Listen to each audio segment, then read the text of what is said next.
क्या आपने कभी सोचा है कि आपके जीवन में शासन तंत्र का हर स्तर, चाहे वह केंद्र हो या स्थानीय हो, कैसे एक साथ मिलकर काम करता है?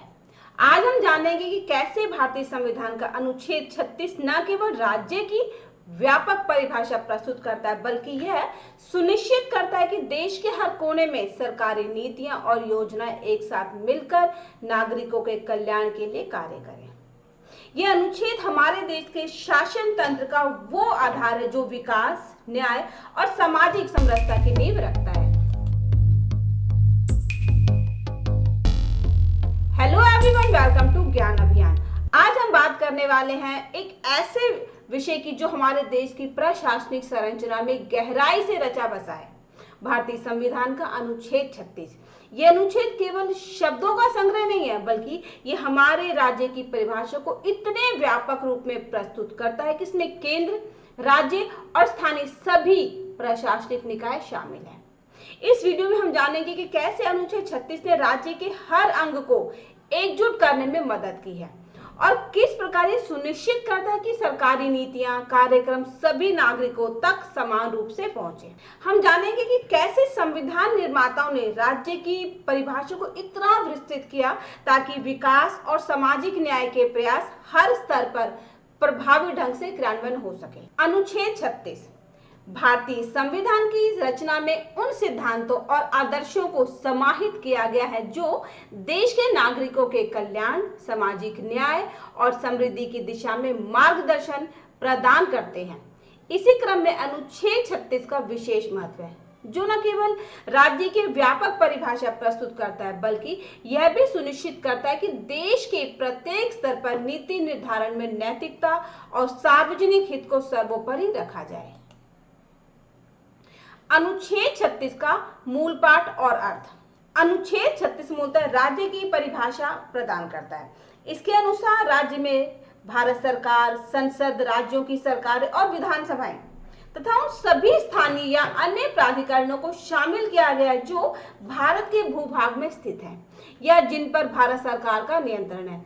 इस व्यापक परिभाषा का उद्देश्य यह सुनिश्चित करना है कि नीतिगत दिशा निर्देश और आदर्श केवल केंद्र या राज्य स्तर तक सीमित ना रहें, बल्कि पूरे देश में उनके क्रियान्वयन का दायरा व्यापक हो।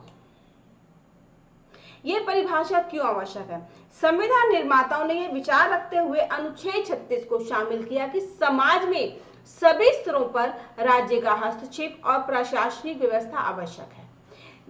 जब हम राज्य की परिभाषा को केवल केंद्रीय या राज्य सरकारों तक सीमित कर देते हैं, तो स्थानीय निकाय और अन्य प्रशासनिक संस्थाओं का योगदान और जिम्मेदारी नजरअंदाज हो जाती है। इसी कारण अनुच्छेद 36 में राज्य की परिभाषा को इतना विस्तृत रखा गया है कि सभी प्रशासनिक स्तरों, चाहे वह नगर पालिका हो, जिला परिषद हो या अन्य स्थानीय निकाय हो, को भी इसमें शामिल किया गया है। इससे सुनिश्चित होता है कि देश के हर कोने में सरकारी नीतियां, योजनाएं और विकास के कार्य समान रूप से लागू हो सके। इतिहास और दार्शनिक आधार। स्वतंत्रता प्राप्ति के बाद देश ने एक ऐसे समाज का निर्माण करने की आकांक्षा रखी जहां प्रत्येक नागरिक को समान अवसर और न्याय मिल सके। संविधान के निर्माता जानते थे कि यदि विकास का लाभ केवल उच्च स्तर के प्रशासन तक सीमित रह जाए तो निचले स्तर के नागरिक वंचित रह जाएंगे।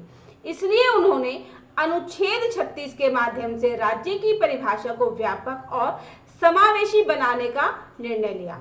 यह व्यापक दृष्टिकोण सामाजिक कल्याण और आर्थिक समानता और न्याय सुनिश्चित करने के लिए महत्वपूर्ण साबित हुआ। राज्य के विभिन्न अंग और उनके कर्तव्य। इस अनुच्छेद में राज्य की परिभाषा में निम्नलिखित प्रमुख अंग सम्मिलित हैं। पहला है केंद्रीय सरकार और संसद, देश की सर्वोच्च नीतिगत और कानूनी संरचना के निर्माता जो राष्ट्रीय महत्व के मामलों पर निर्णय लेते हैं। राज्यों की सरकारें और विधानसभाएं, क्षेत्रीय प्रशासन और नीति निर्माण का केंद्र जो स्थानीय आवश्यकताओं और समस्याओं का समाधान प्रदान करते हैं। स्थानीय प्राधिकरण, ये संस्थाएं नागरिकों के निकटतम है और आम जनता की समस्याओं जैसे कि स्वच्छता, सड़क निर्माण, शिक्षा, स्वास्थ्य के क्षेत्र में सीधा योगदान देती हैं। इस परिभाषा के द्वारा यह स्पष्ट हो जाता है कि सभी स्तरों पर राज्य के अंगों का कार्य आपस में समन्वय स्थापित करना और नागरिकों के कल्याण हेतु संयुक्त रूप से कार्य करना है। नीतिगत निर्देशों में अनुच्छेद 36 का योगदान। अनुच्छेद 36 न केवल राज्य की परिभाषा प्रदान करता है बल्कि यह भी संकेत देता है कि देश के सभी शासकीय निकायों पर अनिवार्य है कि वे समाज के आर्थिक और सामाजिक सुधार के प्रयासों में अपना योगदान दें।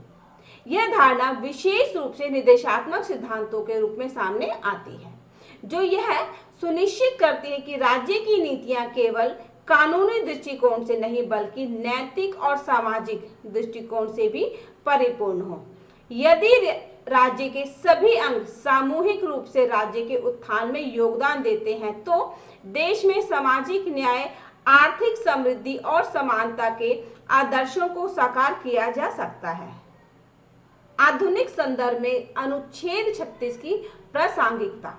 आज के वैश्वीकरण और तीव्र सामाजिक आर्थिक परिवर्तनों के दौर में अनुच्छेद 36 की परिभाषा हमें यह स्मरण कराती है कि विकास और कल्याण के प्रयास केवल उच्च अधिकारियों या केंद्रीय नीतियों तक सीमित नहीं होने चाहिए। स्थानीय प्राधिकरणों का योगदान भी उतना ही महत्वपूर्ण है क्योंकि ये निकाय आम नागरिकों के जीवन के नजदीक होते हैं और उनकी वास्तविक आवश्यकताओं को समझते हैं। इसलिए शहरी विकास हो या ग्रामीण आधारभूत संरचनाओं का निर्माण, राज्य के सभी अंगों का सहयोग आवश्यक है ताकि नीति क्रियान्वयन में किसी भी स्तर पर असमानता न रहे। न्यायपालिका और शैक्षिक दृष्टिकोण से अनुच्छेद 36।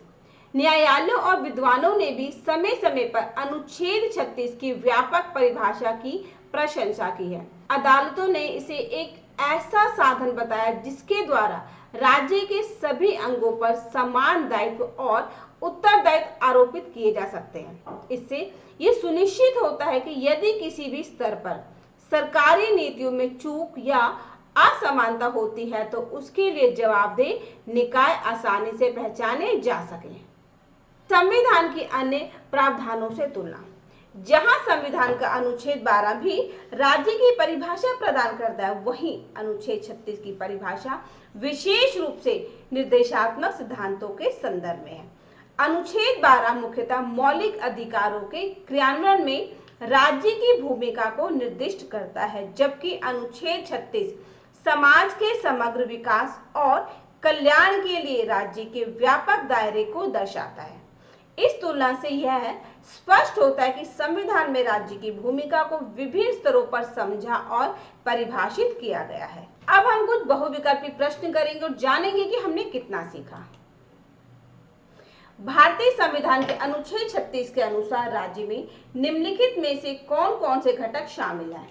इसका सही जवाब है ऑप्शन सी, केंद्रीय सरकार, राज्यों की सरकारें तथा सभी स्थानीय और अन्य प्राधिकरण। अनुच्छेद 36 का मुख्य उद्देश्य क्या है? इसका सही जवाब है ऑप्शन सी, सभी स्तरों पर सरकारी नीतियों और कार्यक्रमों का समन्वय सुनिश्चित करना।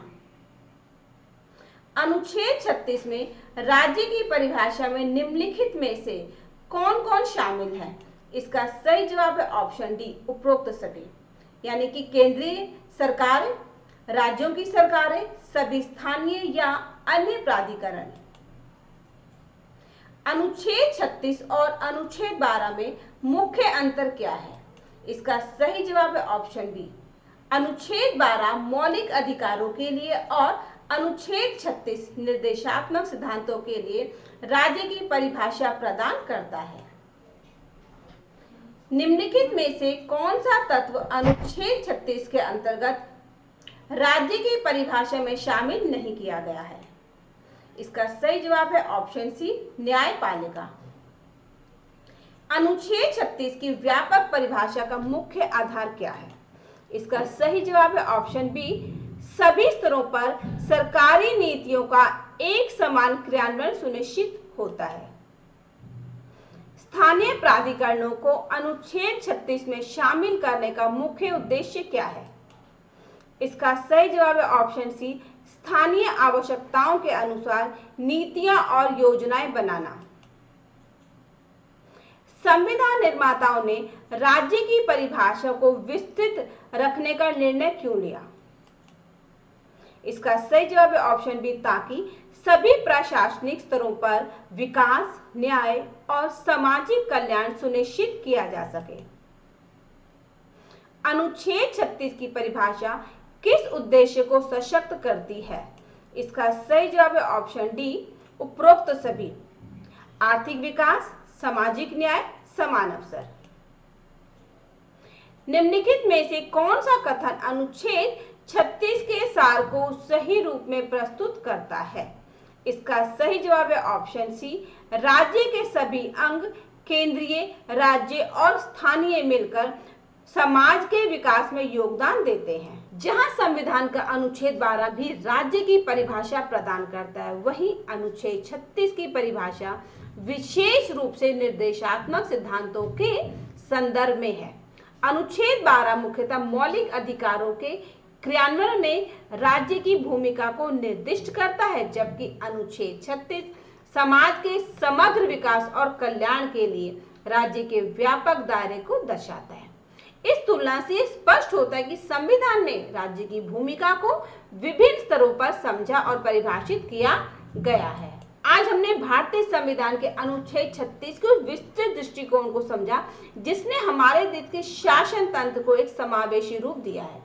यह अनुच्छेद न केवल राज्य की परिभाषा को विस्तृत करता है, बल्कि यह हमें याद दिलाता है कि केंद्रीय, राज्य और स्थानीय स्तरों पर मिलकर काम करना ही हमारे समाज के विकास और न्याय की नींव है। तो अगर ये वीडियो आपको अच्छी लगी, इसकी जानकारी आपको पसंद आई, तो इसे लाइक करें, शेयर करें और चैनल को सब्सक्राइब करना ना भूलें। बेल आइकन दबाएं ताकि हमारी अगली वीडियो की जानकारी आपको मिल सके। ये हमारा QR कोड है, इसको स्कैन करके आप अपने ज्ञान अभियान चैनल को सपोर्ट कर सकते हैं। तो मिलते हैं एक नई वीडियो